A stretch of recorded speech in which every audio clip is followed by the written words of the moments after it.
ассалому алайкум, подписчикои канали мо. Ин лаҳзаҳо мо дар парки Европа дар шаҳри Руст дар тарафи ҷануби Германия ва наздики сарҳади Франция ва Швейцария қарор дорем.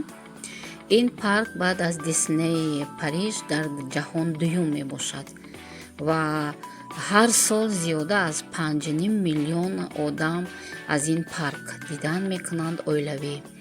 Golden Ticket Awards сентябри 2018 панҷум бор ин паркро яке аз паркҳои аз ҳама яъне беҳтарин дар дунё номидааст ва соҳиби бисёр грамотаву соҳиби бисёр раҳматномаву соҳиби нишонҳои зиёди нуқра мебошад.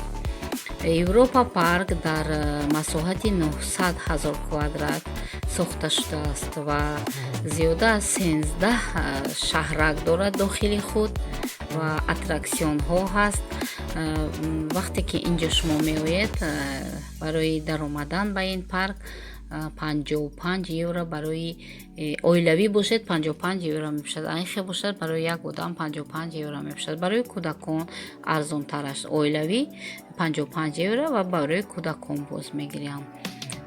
Инҷа шумо вақте ки кӯдакотонро мебаред тавре дида истодаед ҳар хел афсонаҳо, ҳар хел спектаклҳо аз тамоми дунё инҷа 22 қариб 22 000 артист овардагиянд, яъне ҳунарманд инҷа ҳунарнамоӣ мекунанд ва дар ин аттраксионҳо шумо тамоми намуди бозиву барои кӯдако яъне ки намоишномаҳоро дидан мумкин аст. бахусус дар фасли тобистон ин яъне парки Европа бисёр ҳам зебо мешавад. Тамоми туристо инҷо меоянд. Агар одам бисёрӣ бошад аз 20 нафар пешакӣ метавонанд 39 евро 50 сент масалан запис кунанд ва биёянд. барои ҳамаи шуморо дӯстои азиз ба ин парк даъват мекунем. касе ки дар олмон аст, ин дар ҷаҳон дуюм парк мебошад, парки Европа ва бисёр ҷойҳои хуб дорад. марҳамат бо мо тамошо кунед.